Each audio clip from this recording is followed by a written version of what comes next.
Hello hi, कैसे हैं आप लोग? आई होप सब अच्छे हैं।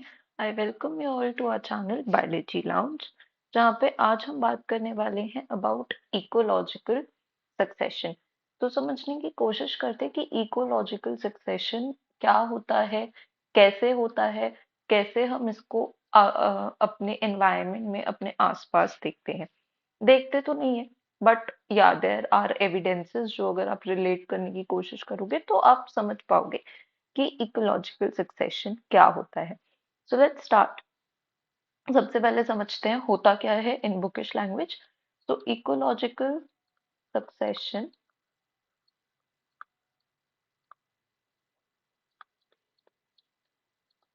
is a process of natural change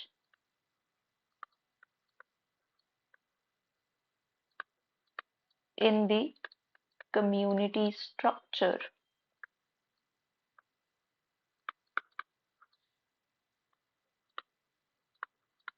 with time। हम क्या बोल रहे हैं? इकोलॉजिकल सक्सेशन एक प्रोसेस है, किस चीज का?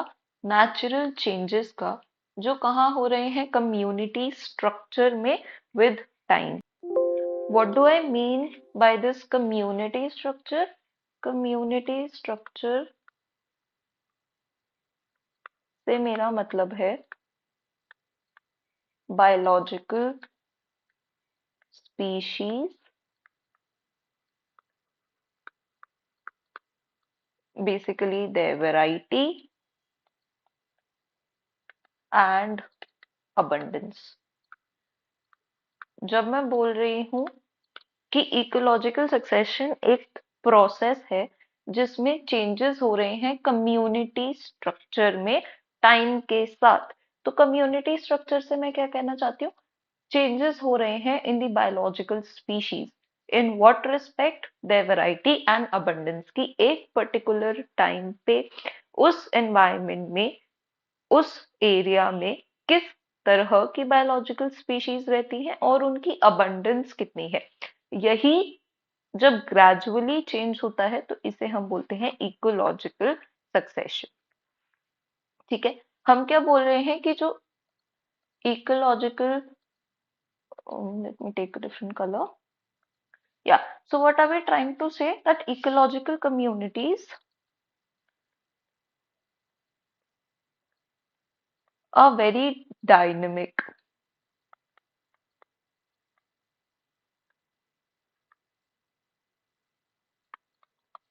and undergo continuous change.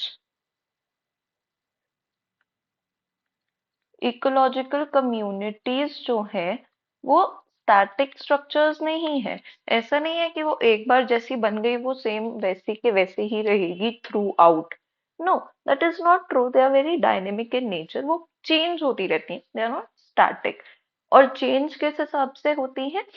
That their structure changes, their function changes, the variety of species that inhabit a particular area changes। कौन सी species रह रही हैं, कितनी रह रही हैं, कौन से plant हैं, कौन से animals हैं, कौन से micro organisms हैं, पूरा flora, पूरा fauna, पूरा climate change होता रहता है with time। That is a characteristic of ecological communities। और ecological succession इसी ecological communities के changes को बताता है। ठीक है, so that is the basic meaning of ecological succession. Again let's try to rephrase. What are we saying? That ecological succession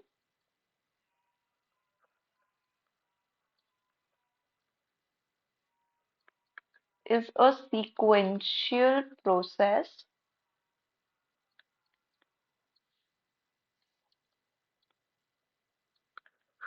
of change in the biological structure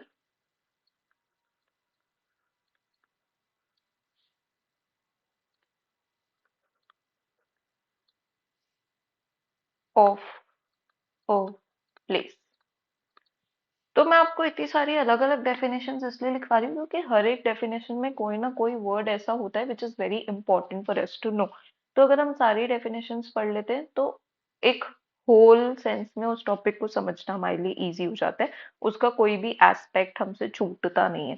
ठीक है, तो अगली डेफिनेशन जो मैं आपको इकोलॉजिकल सक्सेशन की समझा रही हूँ, that is that ecological succession is a sequential process.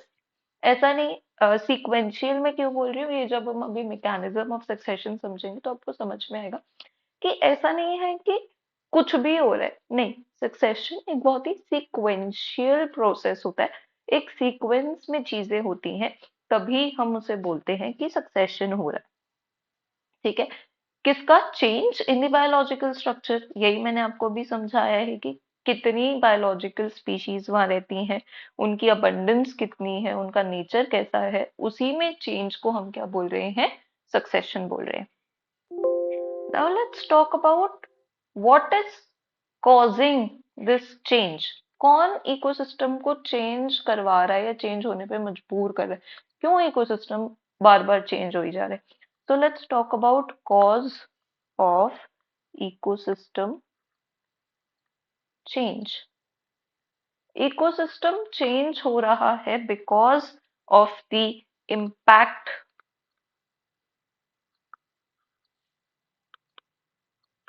of the established species on the environment. Now what does this mean? हम बोल रहे हैं कि कोई भी इकोसिस्टम इसीलिए चेंज हो रहा है क्योंकि वहां पे जो भी स्पीशीज अभी रहती है, जिस भी स्पीशीज ने उस पर्टिकुलर एरिया को इस हैबिटेट किया हुआ है, वहां पे वो रह रही है, उस स्पीशीज की वजह से उस पर्टिकुलर एनवायरनमेंट में कुछ स्पेसिफिक चेंजेस होते हैं और उन्हीं चेंजेस की वजह से इकोसिस्टम चेंज होता है। What do I mean by this statement? For example let's consider कि हमारे पास कोई एक हैबिटेट है। ठीक है, इसका नाम हम हैबिटेट एक्स रख देते हैं। इस हैबिटेट एक्स में अभी वाई नाम की एक स्पीशीज रहती है। ऑब्वियसली एक ही स्पीशीज नहीं रहेगी, लेकिन हम यहाँ पे डोमिनेंट स्पीशीज की बात कर रहे हैं, ऐसी स्पीशीज की बात कर रहे हैं जो बहुत डोमिनेंटली इस एरिया में प्रेजेंट है। ये जो स्पीशीज वाई है, ये सॉइल पे बहुत ज्यादा डिपेंड करती है, सॉइल को बहुत ज्यादा एक्सप्लॉइट करती है। It is an hypothetical example. ठीक है, कि ये सॉइल को बहुत ज्यादा यूज कर रही है, बहुत ज्यादा एक्सप्लॉइट कर रही है, उसकी जो फर्टिलिटी है उसको बर्बाद कर रही है। तो इतना ज्यादा अगर स्पीशीज वाई यहाँ पे प्रेजेंट है और स्पीशीज वाई की कैरेक्टरिस्टिक है कि वो सॉइल की फर्टिलिटी बर्बाद करती है, तो with time, with in lots and lots of years, जब स्पीशीज वाई यहाँ रह रही है और सॉइल को एक्सप्लॉइट करी जा रही है, तो एक टाइम ऐसा आएगा जब सॉइल की फर्टिलिटी बचेगी ही नहीं। तो जो ट्रीज यहाँ पे ग्रो कर रहे थे, ऑब्वियसली अगर सॉइल फर्टाइल नहीं है तो वो अच्छे से ग्रो नहीं करेंगे, उनको अच्छे से न्यूट्रिएंट्स नहीं मिलेंगे। तो ये एरिया से ऐसे ट्रीज गायब होने शुरू हो जाएंगे जिनको बहुत अच्छी सॉइल क्वालिटी चाहिए, ऐसे एनिमल्स गायब होने शुरू हो जाएंगे, ऐसे माइक्रो ऑर्गेनिजम्स गायब होने शुरू हो जाएंगे जिनको बहुत अच्छी सॉइल क्वालिटी चाहिए। ऑल्सो ये जो स्पीशीज वाई है जिसको अच्छी सॉइल क्वालिटी चाहिए और क्योंकि वो उसको बर्बाद कर रही है, तो एक टाइम के बाद स्पीशीज वाई भी यहाँ पे रहने के लिए फिट नहीं होगी क्योंकि उसे भी उतनी अच्छी सॉइल की क्वालिटी नहीं मिल रही। तो ये स्पीशीज वाई भी यहाँ से जाएगी और जो बाकी ऑर्गेनिजम्स हैं जिनकी ऐसी रिक्वायरमेंट्स है, या तो वो मरेंगे या तो वो माइग्रेट करेंगे। तो ये जो हैबिटेट एक्स था जिसकी बहुत अच्छी सॉइल क्वालिटी थी, वो बर्बाद हो गई। तो अब यहाँ पे ऐसे ऑर्गेनिजम्स रहेंगे जिन्हें उतनी अच्छी सॉइल क्वालिटी की जरूरत नहीं है to survive.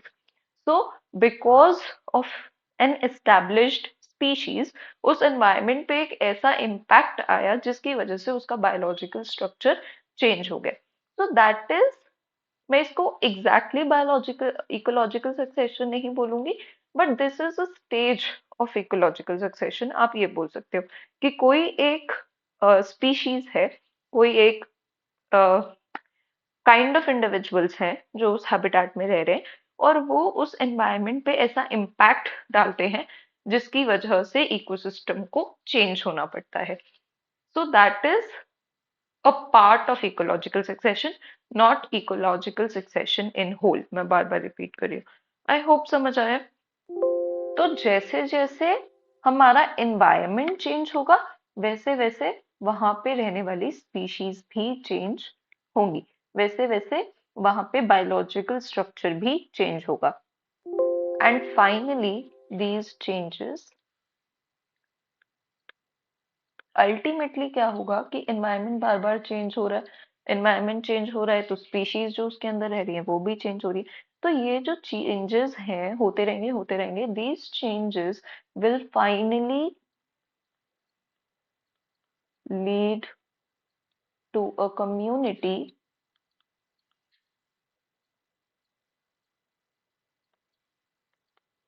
that is near equilibrium with the environment। Finally एक ऐसा टाइम आएगा जब ये सारे चेंजेस होते रहेंगे। इतने टाइम से तो चेंजेस हो ही रहे थे ना, बार बार एनवायरनमेंट चेंज हो रहा था, स्पीशीज चेंज हो रही थी, फिर वो स्पीशीज कुछ ऐसा इम्पैक्ट ला रही थी जिसकी वजह से एनवायरनमेंट चेंज हुआ, नई स्पीशीज को आना पड़ा। तो ये चेंजेस होते रहेंगे होते रहेंगे होते रहेंगे और फाइनली एक ऐसा टाइम आएगा जब एक ऐसी कम्युनिटी फॉर्म होगी जो कि एनवायरनमेंट के साथ इक्विलिब्रियम पे रहेगी। Now neither the species is changing too much nor the environment is changing too much। एक इक्विलिब्रियम आ गया है उस पर्टिकुलर, नॉट उस एक स्पीशीज नहीं है, उन पर्टिकुलर स्पीशीज और एनवायरनमेंट के बीच में। और इस फाइनल स्टेज को हम क्या बोलते हैं, इस फाइनल कम्युनिटी को हम क्या बोलते हैं, we call it as climax community. This community is known as climax community। ये जो लास्ट में एक ऐसी कम्युनिटी बनी है, एक ऐसी कलेक्शन ऑफ स्पीशीज बनी है जहां पे एनवायरनमेंट और वो community are in equilibrium with each other, उस कम्युनिटी को हम क्या बोलते हैं, क्लाइमेक्स कम्युनिटी। ओके, एक पॉइंट हम यहाँ पे और मेंशन कर सकते हैं, that climax community marks the end of succession।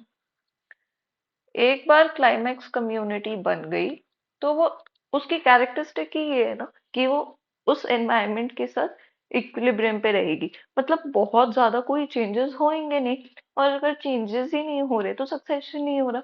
तो हम बोल रहे हैं कि क्लाइमैक्स कम्युनिटी जो है, that is the end of succession. Once you've reached the climax community, we say that we've established an equilibrium and now there will no more be itne changes in that particular environment। I hope that is understood। अब हम कुछ terms को समझ लेते हैं, which is very important to understand। Okay, मैंने बोला कि बार बार एक कम्युनिटी ने दूसरी कम्युनिटी को रिप्लेस किया, तीसरी कम्युनिटी ने दूसरी को रिप्लेस किया, तो बार बार एक बायोलॉजिकल स्ट्रक्चर चेंज हो रहा है, बार बार कम्युनिटीज चेंज हो रही है। so this whole sequence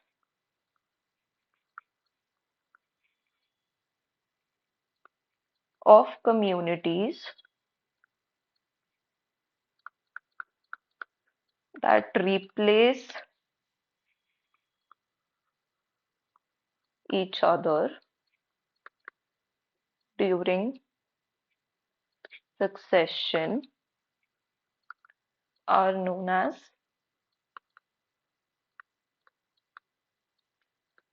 seer।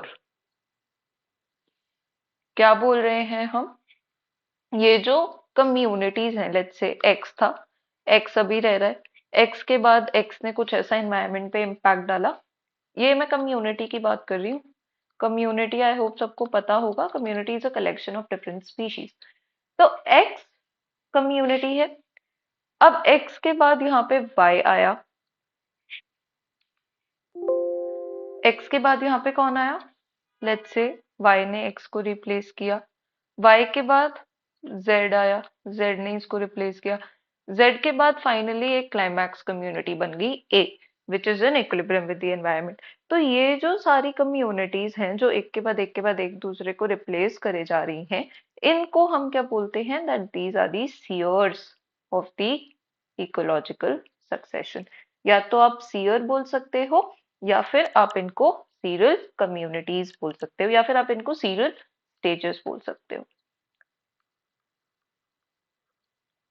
ठीक है, ये जो डिफरेंट डिफरेंट स्टेजेस आ रही हैं इकोलॉजिकल सक्सेशन में, जहाँ पे डिफरेंट कम्युनिटीज आके इस एनवायरनमेंट को इनहाबिट कर रही हैं, इसे हम सीरियल स्टेजेस बोल सकते हैं। ठीक है, आई होप यहाँ तक समझ आया होगा। तो जो कम्युनिटी इस पर्टिकुलर इकोसिस्टम में सबसे पहले आ रही है, उसको हम क्या बोल रहे हैं? That is the Pioneer stage. The initial serial stage will be known as pioneer stage. Pioneer का मतलब ही क्या होता है? Something or someone that starts something, जो किसी चीज को शुरू करता है, हम कहते हैं that he or she is the pioneer of that field. तो इसी तरीके से जो भी कम्युनिटी उस इकोलॉजिकल सक्सेशन को स्टार्ट कर रही है, उस कम्युनिटी को हम बोलते हैं that it is the pioneer stage of ecological succession. तो ये जो मैंने आपको एग्जाम्पल यहाँ पे लिखा हुआ है, इसमें पाइनियर स्टेज कौन सा है? X will be the pioneer stage. ठीक है, दी फाइनल सीरियल स्टेज, हमने क्या बोला? जो फाइनल सीरियल स्टेज होता है, जिसके बाद आपके इकोसिस्टम ने चेंज करना बंद कर दिया, उसको हम क्या बोलते हैं? Climax. We'll say that the ecosystem has reached the climax stage. तो पाइनियर स्टेज अगर आपसे इस एग्जांपल में कोई पूछ रहा है तो दैट इज एक्स, और अगर क्लाइमैक्स स्टेज कोई पूछ रहा है so that is 8। So I hope कि पाइनियर स्टेज और क्लाइमैक्स स्टेज, इन दोनों टर्म्स का मतलब समझ आ गया हो। ठीक है, next let's talk about the kinds of ecological succession. Now I'm not talking about, we can classify the ecological succession depending upon various parameters. यहाँ पे मैं बात कर रही हूँ kinds of ecological succession on the basis of nature of habitat. मैं बात कर रही हूँ on the basis of nature of habitat, from where the succession starts.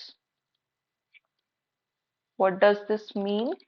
हम क्लासिफाई कर रहे हैं इकोलॉजिकल सक्सेशन को on the basis of habitat, कि वो कौन से हैबिटेट में हो रहा है, कौन से हैबिटेट से सक्सेशन स्टार्ट हो रहा है।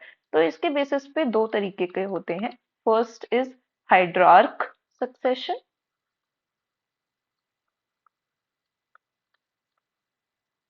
And second is xerarch succession. तो अगेन ये दोनों बहुत ही कॉमन टर्म्स हैं जो हमें पता होनी चाहिए। Hydrarch, hydra that means related to water. Xerarch, that means it is somewhere related to कम पानी, dry habitat, so it is related to dryness. ठीक है, और scarcity of water. तो दो तरीके के सक्सेशन होते हैं, हाइड्रार्क सक्सेशन एंड ज़ीरार्क सक्सेशन। तो जो सक्सेशन एक aquatic बॉडी में हो रहा है, let's talk about hydrarch first. Hydrarch succession क्या है?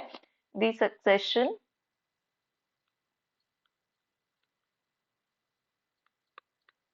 initiated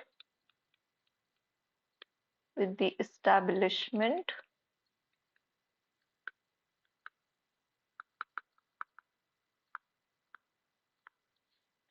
of pioneer community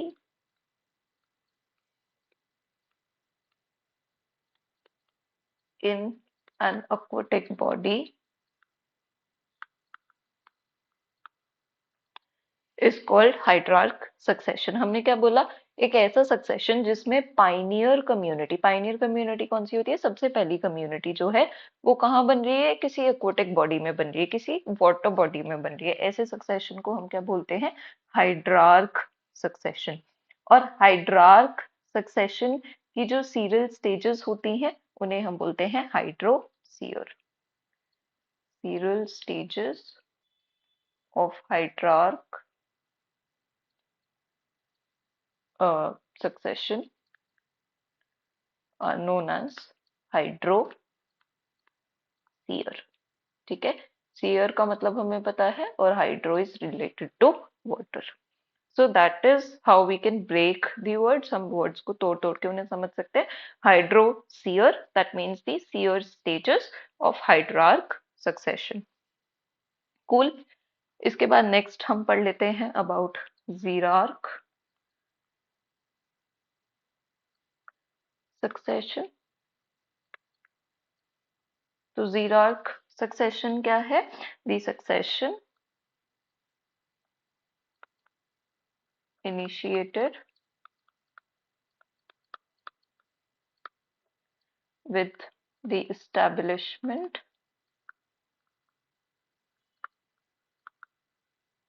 of pioneer community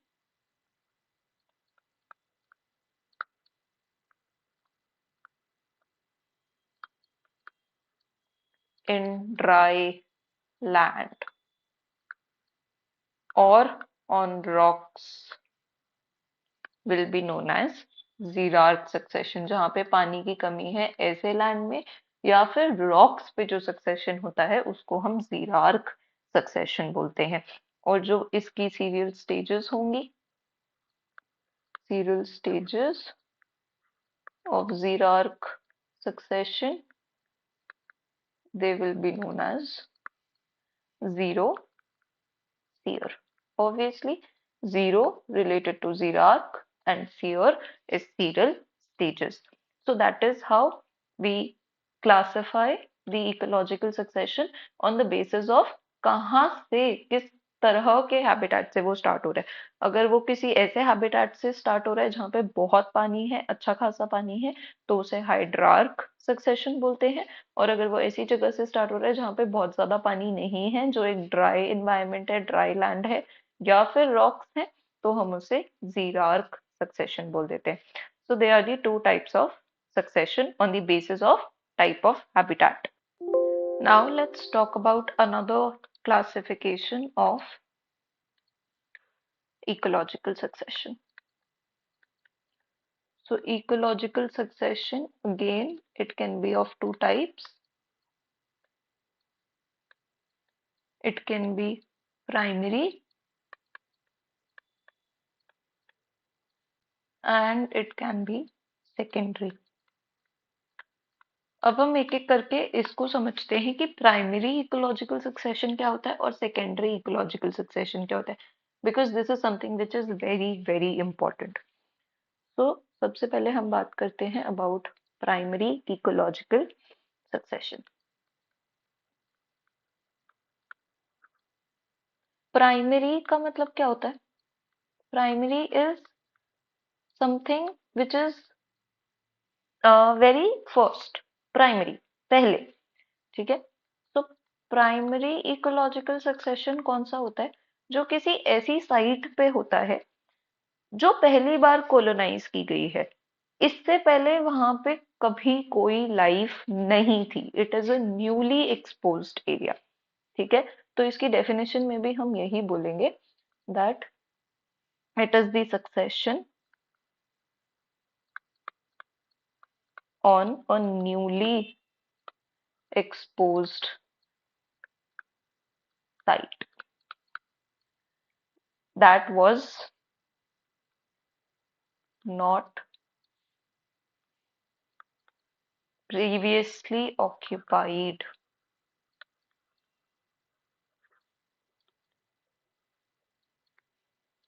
by soil and vegetation। एक ऐसी साइट पे सक्सेशन हो रहा है जहां पे पहले कभी ना सॉइल थी ना कोई वेजिटेशन थी। वेजिटेशन का मतलब क्या है? जहाँ पे कभी कोई प्लांट्स नहीं है, कभी कोई लिविंग ऑर्गेनिजम्स नहीं है, कुछ नहीं है। It is a newly expose site. वो साइट एकदम नई नई एक्सपोज हुई है और उस पे सक्सेशन स्टार्ट हुआ है। वहां पे पहले कभी भी कोई ऐसे ऑर्गेनिजम्स नहीं रहते थे जिनके पास लाइफ हो। ठीक है, the unoccupied site is first colonized by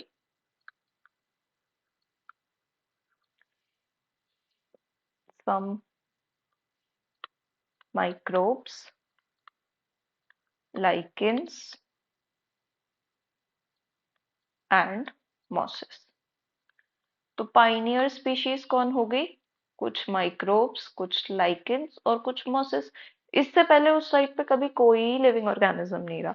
सबसे पहले वहां पे किसने आके रहना शुरू किया? कुछ माइक्रोब्स ने, कुछ लाइकेंस ने और कुछ मॉसेस ने।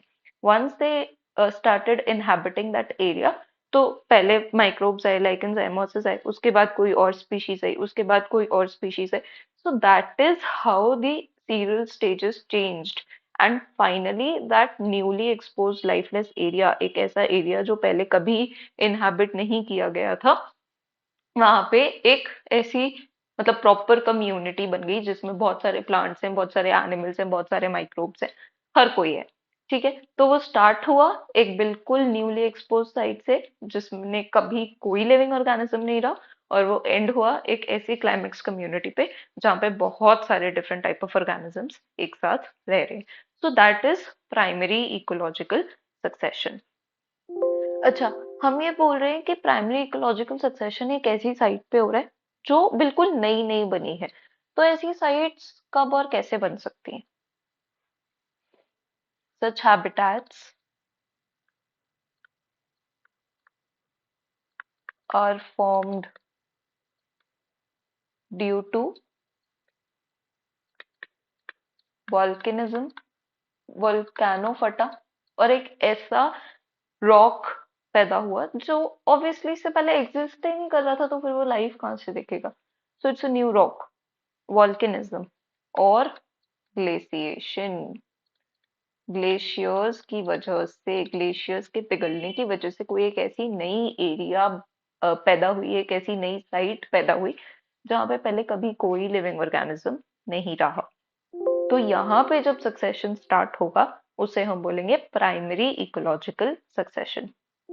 अब यहाँ पे ऐसे हैबिटेट में जो पाइनियर्स आएंगे उनकी क्या कैरेक्टरिस्टिक्स होनी चाहिए? जो पाइनियर्स यहाँ पर आएंगे सबसे पहले इस एरिया को कोलोनाइज करेंगे। तो मैं क्या बोल रही हूँ कि इस एरिया ने कभी कोई लाइफ देखी ही नहीं, तो न्यूट्रिएंट्स कहाँ से आएंगे? कोई न्यूट्रिएंट साइकिल तो यहाँ पे चलेगी ही नहीं ना, क्योंकि कोई ऑर्गेनिजम्स है ही नहीं। तो जो पाइनियर्स हैं they should be able to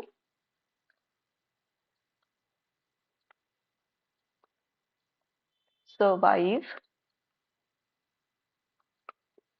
in low nutrients and unfavorable conditions। अगर वहां पे कभी कोई लाइफ रही ही नहीं तो कंडीशंस बहुत ज्यादा फेवरेबल नहीं होंगी। तो जो पाइनियर्स हैं यानी कि माइक्रोब्स, लाइकेंस, मोसेस, ये अ, ऐसे होने चाहिए कि ये ऐसे एरियाज में सरवाइव कर पाए, इनको ज्यादा न्यूट्रिएंट्स ना चाहिए हो और इनको ज्यादा फेवरेबल कंडीशंस ना चाहिए हो टू सरवाइव। ठीक है, कंडीशंस अगर उतनी अच्छी नहीं भी हैं, still they should be able to survive in that particular environment. Next important point क्या है? That it requires species to colonize from outside। Obviously जो स्पीशीज सबसे पहले आके कॉलोनाइज करेंगी, जो पाइनियर स्पीशीज होंगी, they will have to come from outside. ये एक बहुत ही जनरल और कॉमन सेंस वाला पॉइंट है, पर मैं फिर भी लिख दे रही हूँ कि जो पाइनियर्स होंगे they will have to come from outside, क्योंकि प्राइमरी सक्सेशन है ही वही जहां पे पहले कभी कोई लाइफ रही नहीं है। तो जो पाइनियर्स होंगे वो उसी एरिया के नहीं होंगे, they will have to come from outside and उनको वहां पे रहना स्टार्ट करना पड़ेगा। So that is a characteristic of primary succession. ठीक है, अब प्राइमरी सक्सेशन हो गया, लाइकेंस, मोसिस वगैरह यहाँ पे आके रहने शुरू कर दिया उन्होंने। तो अब क्या होगा? धीरे धीरे rocks will weather, gradually rocks weather ये मैं ज़िरार्क सक्सेशन की बात कर रही हूँ। रॉक्स में वेदरिंग होनी स्टार्ट होगी, रॉक्स टूटनी शुरू होंगी। ये वेदर की स्पेलिंग मैंने गलत थी। रॉक्स विल स्टार्ट वेदरिंग, और इस रॉक्स की वेदरिंग की वजह से क्या होगा, ऑर्गेनिक मैटर अक्यूमुलेट होगा।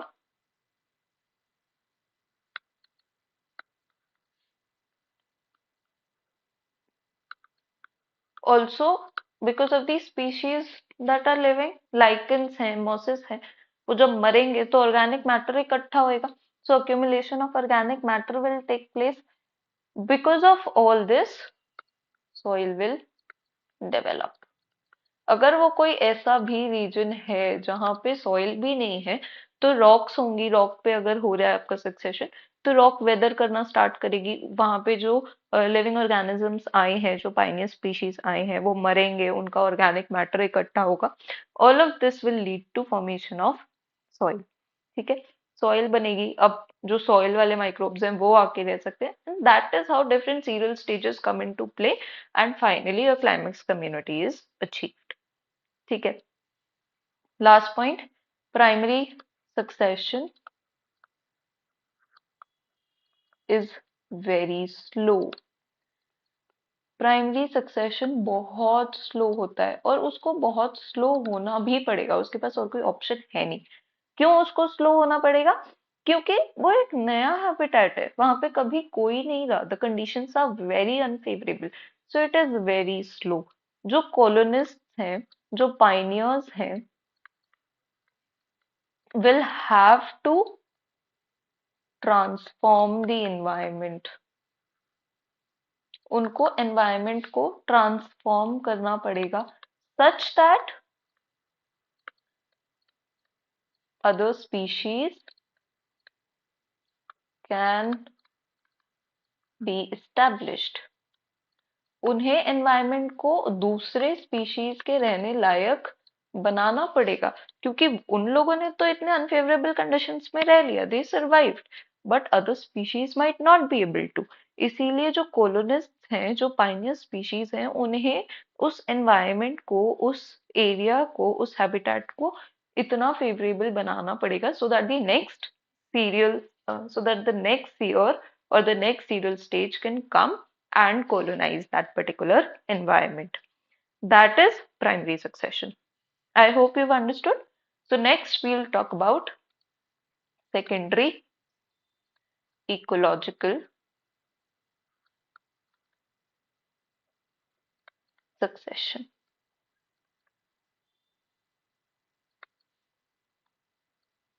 Right? Okay. Now let's talk about secondary ecological succession. तो secondary ecological succession हमें क्या बोलता है?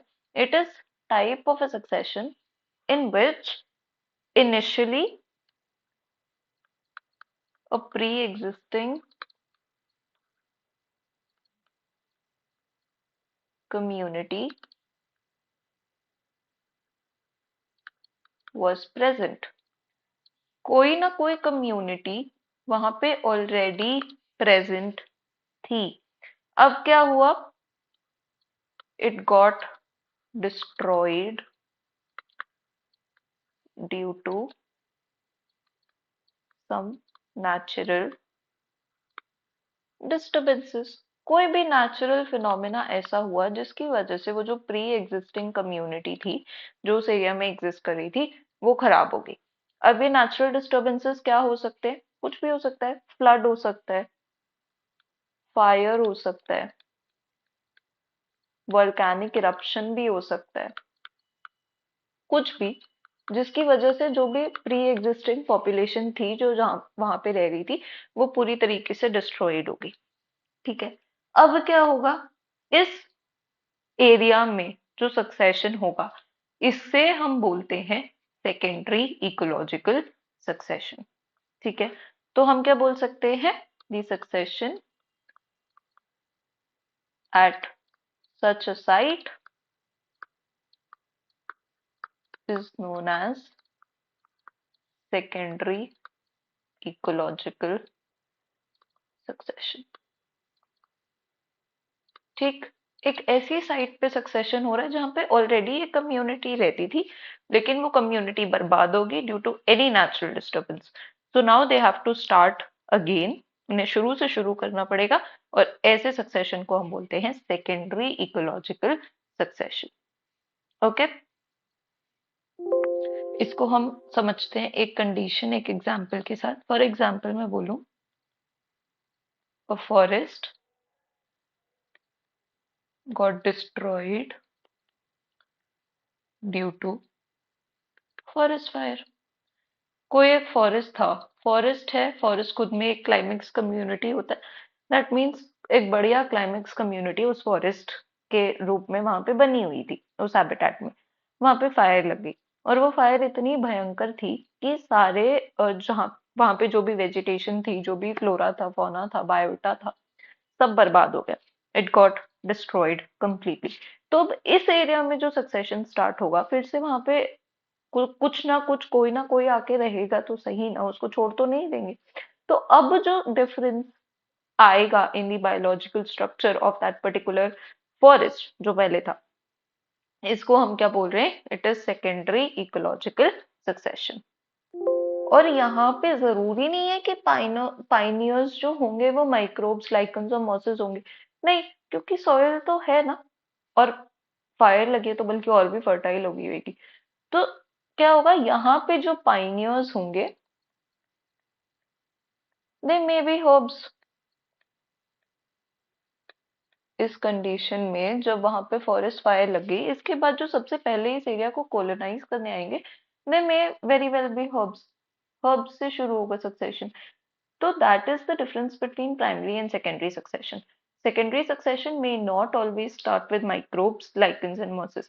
लेकिन जो आपका सॉरी, सेकेंडरी सक्सेशन में नॉट ऑलवेज स्टार्ट, लेकिन जो प्राइमरी सक्सेशन होता है उसे ऐसे ऑर्गेनिजम्स के साथ ही स्टार्ट होना पड़ेगा, क्योंकि उसके पास कोई सॉइल नहीं है, कोई फेवरेबल कंडीशंस नहीं है, तो हर्ब्स वहां पे ग्रो नहीं कर सकती। Herbs need a lot of nutrients, they need water, they need sunlight, they need X Y Z things.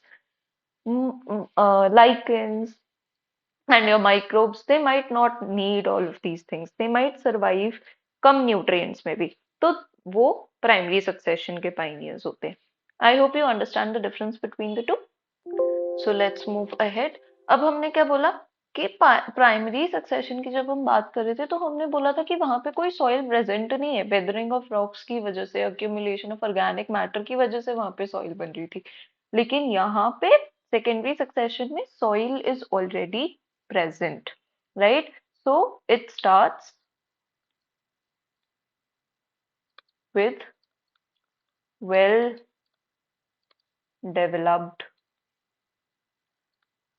soil at the site of succession।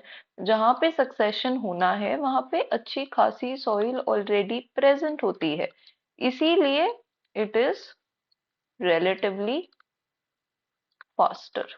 क्योंकि आप देखो ना, अगर मैं प्राइमरी सक्सेशन की बात कर रही हूँ तो वहां पे सबसे पहले माइक्रोब्स आ रहे हैं, उसके बाद कुछ आएगा, उसके बाद कुछ आएगा, उसके बाद कुछ आएगा, उसके बाद प्लांट्स आएंगे, सीधा प्लांट्स नहीं आ जाएंगे। लेकिन यहाँ पे मैं बोल रही हूँ फॉरेस्ट फायर के बाद जो पहले पाइनियर्स हो सकते हैं, they can very well be herbs. बहुत इजीली हर्ब्स वहां पे आके ग्रो कर सकते हैं। तो इतनी सारी सीरियल स्टेजेस तो यहाँ पे माइनस हो गई ना। So this is relatively faster. और इसका बहुत इंपॉर्टेंट रीजन ये है कि यहाँ पे अच्छी खासी सॉइल ऑलरेडी बनी हुई होती है, वहां पे सॉइल बनाने से हमें स्टार्ट करना पड़ता है, इसीलिए secondary succession is comparatively faster. Next we will talk about the mechanism of succession. हमने समझ लिया सक्सेशन होता क्या है, डिफरेंट काइंड्स ऑफ सक्सेशन को भी समझ लिया। अब हम समझते हैं मैकेनिज्म ऑफ सक्सेशन, कि सक्सेशन हो कैसे रहा है, what are the different steps और different stages that occur in a succession. ठीक है, तो सक्सेशन में कुछ स्टेप्स होते हैं। पहला स्टेप क्या है? न्यूडेशन। हम एक एक करके सारे स्टेप्स को देखेंगे। पहला स्टेप है न्यूडेशन। न्यूडेशन का मतलब क्या है? Development of a bare site. हम एकदम शुरू से शुरू करें तो आप ये बोल सकते हो कि हम प्राइमरी सक्सेशन के हिसाब से चल रहे हैं, क्योंकि सेकेंडरी सक्सेशन कहीं ना कहीं बीच में से ही शुरू होता है। तो हम प्राइमरी सक्सेशन से स्टार्ट करें कि सबसे पहले क्या हो रहा है, न्यूडेशन हो रहा है, मतलब एक नई बेयर साइट, एक नई खाली एरिया जो है वो डेवलप हो रहा है। This development of a new bare site, जिसके पास कोई लाइफ फॉर्म नहीं है, इसको क्या बोलते हैं, nudation. So that is the first step of ecological succession. इसके बाद क्या है, इन्वेजन। बहुत कुछ आपको नाम से ही क्लियर हो जाएगा। इन्वेजन मतलब कोई इन्वेड कर रहा है। So many species invade the new site. बहुत सारी स्पीशीज हैं, जैसे कि लाइकेंस, माइक्रोब्स, मॉसेस, जैसे कि हमने बात की, जो इस नई साइट को इन्वेड करेंगे फ्रॉम अदर एरियाज। ठीक है, इसके अलावा seeds, spores etc. will also reach this area, क्योंकि हमें पता है एयर के थ्रू डिस्पर्जल हो रहा है, वाटर के थ्रू हो रहा है, तो सीड्स, स्पोर वगैरह ये सब भी इस साइट पे पहुंच जाएंगे। ठीक है, इसी प्रोसेस को हम क्या बोल रहे हैं, इन्वेजन। इसके बाद आता है थर्ड स्टेप। थर्ड स्टेप क्या है, एकिसिस। एकिसिस क्या है, it is the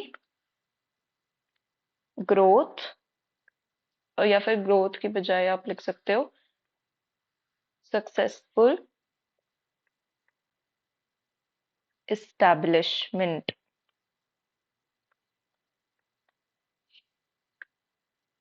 and initial growth of the vegetation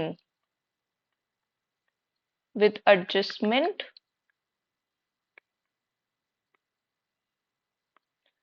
to the conditions।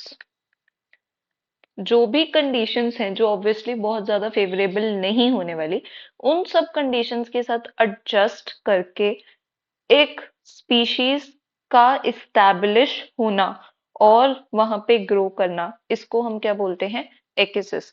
तो अभी तक हमने क्या देखा, पहला एक नई बेयर साइट बनी विच इज न्यूटेशन। उसके बाद क्या हुआ, कुछ स्पीशीज, कुछ पाइनियर्स थे जो वहां पर आए, जिन्होंने वहां पे माइग्रेट किया, वहां पे इन्वेड किया। इस प्रोसेस को हमने बोला इन्वेजन। अब वो वहां पे आ तो गए, उन्हें अपने आप को वहां पे इस्टेब्लिश भी करना पड़ेगा, वहां पे ग्रो भी करना पड़ेगा, क्योंकि अगर ग्रो नहीं कर रहे तो फिर क्या फायदा। so they'll have to grow, they'll have to adjust in that particular environment। अपने आप को उस environment में adjust करना पड़ेगा।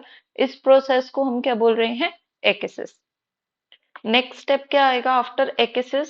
एकिसिस में हमने क्या बोला, कहाँ खत्म किया, कि वो जो स्पीशीज थे वो वहां पे इस्टेब्लिश हुए और उन्होंने वहां पे ग्रो करना स्टार्ट किया। तो इसके बाद नेक्स्ट स्टेप आएगा एग्रीगेशन। एग्रीगेशन का मतलब क्या होता है, एग्रीगेट होना, इकट्ठा होना। That means aggregation is increase in the number of individuals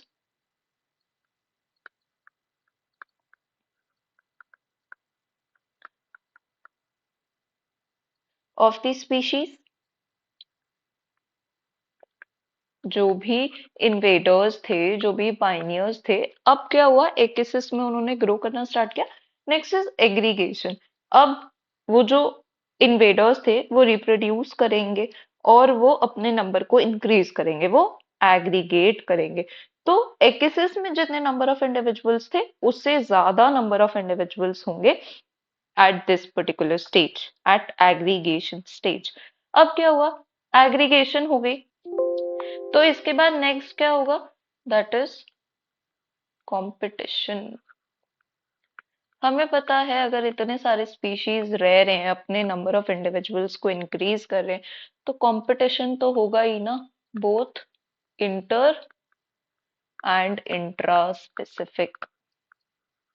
inter specific competition का क्या मतलब है, with in the individuals of same species.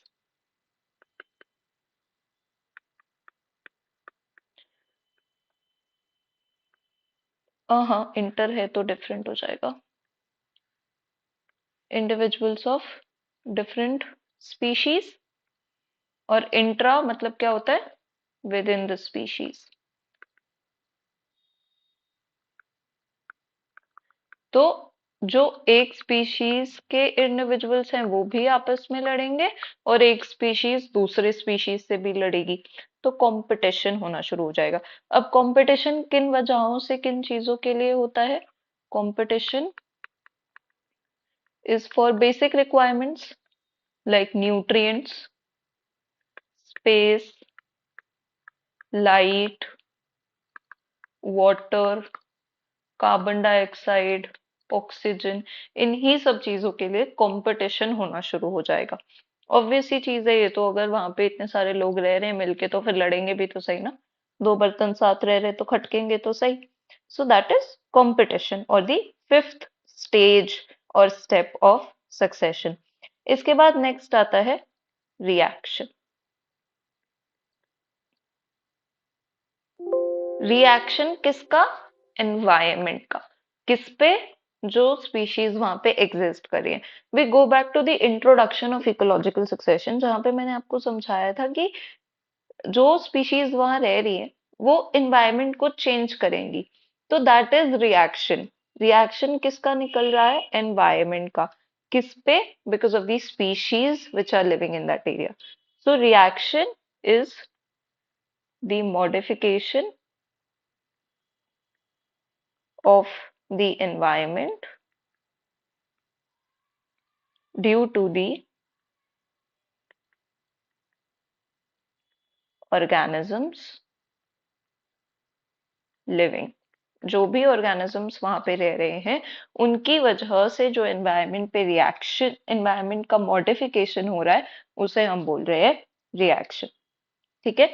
reaction की वजह से क्या होता है? changes occur in soil, water, light, temperature, etcetera. यही मैंने आपको समझाया था, मैंने आपको सॉइल के एग्जाम्पल से समझाया था, और मैंने आपको बोला था that this is part of succession, not complete succession. तो अब आप समझते हो कि मैंने ये क्यों बोला था, कि वो जो मैंने आपको वहां समझाया था that is this step of succession which is known as reaction, कि डिफरेंट स्पीशीज जो वहां पे एग्जिस्ट कर रही है उनकी वजह से एनवायरनमेंट पे इम्पैक्ट पड़ता है, और एनवायरनमेंट अपने आप को चेंज करता है। कैसे चेंज करेगा? सॉइल चेंज होगी, वाटर चेंज होगा, टेम्परेचर चेंज होगा, लाइट चेंज होगी, अलावा और भी बहुत सारे दूसरे फैक्टर्स चेंज होंगे। thus the changed environment becomes unsuitable for the existing species।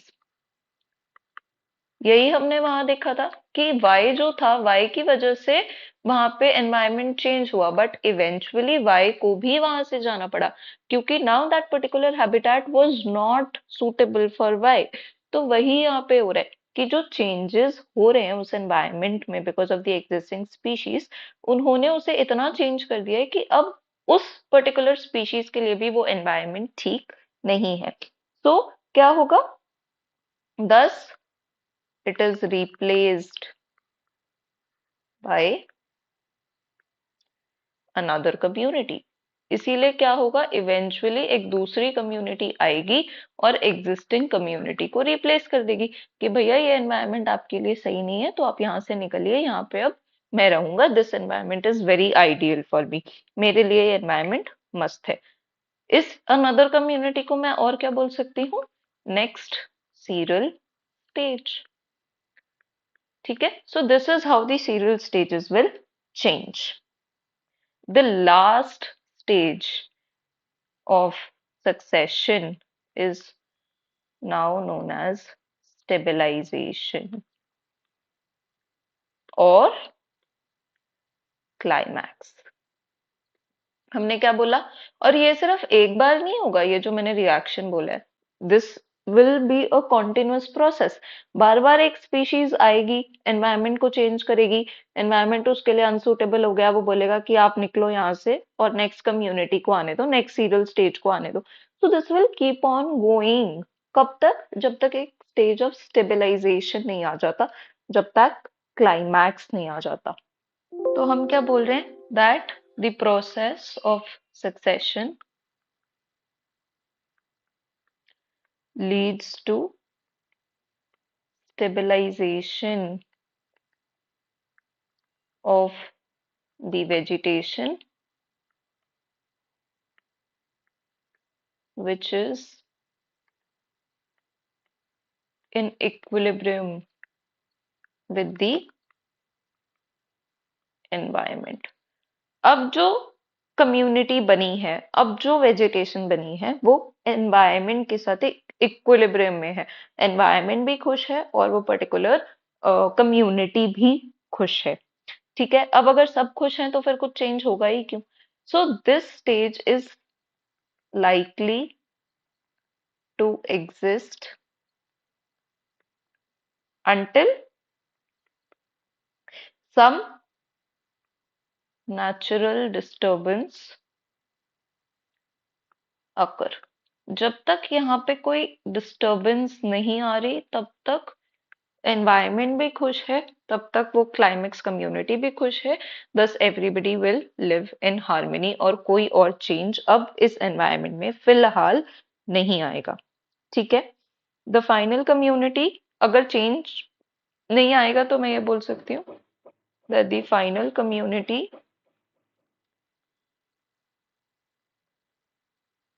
will not be replaced, क्योंकि that is in equilibrium with the environment, that is both of them are very happy with each other।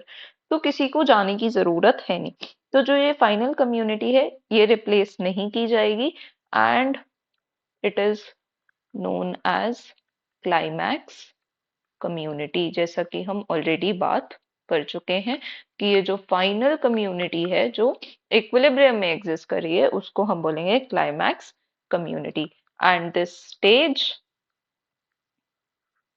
Is known as climax stage. ये जो final stage है, stage of equilibrium है, इसको हम बोल रहे हैं climax stage. So that is how succession is taking place. Let's go through it quickly.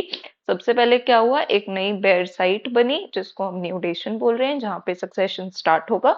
उसके बाद कुछ पाइनियर स्पीशीज होंगी जो इस एरिया को आके इन्वेड करेंगी, इस प्रोसेस को इन्वेजन बोल रहे हैं। इसके बाद वो जो पाइनियर स्पीशीज वहां पर आई हैं जिन्होंने इन्वेड किया है, वो अपने आप को इस्टेब्लिश करेंगी उन कंडीशंस के हिसाब से जो वहां पे हैं and they will start growing. This is known as ecesis. इसके बाद जब वो ग्रो कर रही हैं, रिप्रोड्यूस कर रही हैं, तो उनके नंबर ऑफ इंडिविजुअल्स बढ़ेंगे, एग्रीगेशन होने लगेगी। उसके बाद अगर एग्रीगेशन हो गई, बहुत ज्यादा नंबर ऑफ इंडिविजुअल्स बढ़ गए हैं डिफरेंट स्पीशीज के, तो उनके बीच में कंपटीशन होना स्टार्ट हो जाएगा। इंटर स्पेसिफिक कंपटीशन भी होगा और इंट्रा स्पेसिफिक भी होगा, आपस में भी लड़ेंगे और एक दूसरे से भी लड़ेंगे। इसके बाद रिएक्शन। रिएक्शन में क्या होगा, जो एनवायरमेंट है वो रिएक्ट करेगा in accordance to the species जो वहां पे रह रही हैं, उनके हिसाब से एनवायरमेंट रिएक्ट करना स्टार्ट करेगा, एनवायरमेंट मॉडिफाई होना चेंज करेगा, चेंज होना शुरू करेगा। ठीक है, वो चेंजेस किस किस चीज में हो सकते हैं, सॉइल में हो सकते हैं, वाटर, लाइट, टेम्परेचर अलावा और भी बहुत सारे एनवायरमेंटल फैक्टर्स में चेंज होगा। इतना एनवायरनमेंट चेंज हो गया है कि जो स्पीशीज वहां पे अभी रह रही है, now the environment is not suitable for दो स्पीशीज।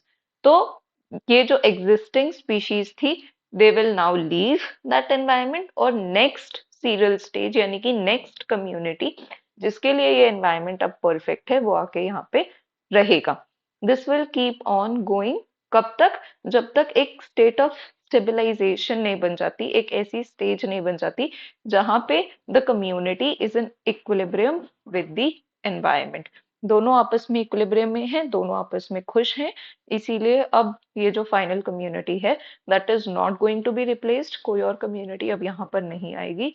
इस कम्युनिटी को बोल रहे हैं क्लाइमैक्स कम्युनिटी और इस स्टेज को बोल रहे हैं climax stage. That is ecological succession. I hope कि मैंने आपको समझाने में मैं सफल रही हूँ कि इकोलॉजिकल सक्सेशन क्या होता है। अगर समझ आया है तो वेल एंड गुड, अगर नहीं आया तो प्लीज कमेंट्स में टाइप कर दीजिएगा जो भी आपकी डिफिकल्टी है and I will try my level best to solve it out for you. अगर आपको इस लेक्चर का पीडीएफ चाहिए, इकोलॉजिकल सक्सेशन के नोट्स के पीडीएफ चाहिए जो मैंने अभी बनाए हैं, तो you can join my Telegram channel called biology lounge. उसका लिंक मैंने डिस्क्रिप्शन में डाल दिया है। अब वहां से इसके पीडीएफ को डाउनलोड कर सकते हो। ठीक है, with that I will and this video. अगर आपको अच्छा लगा है please subscribe and please like. I'll see you soon. Bye bye. Happy learning.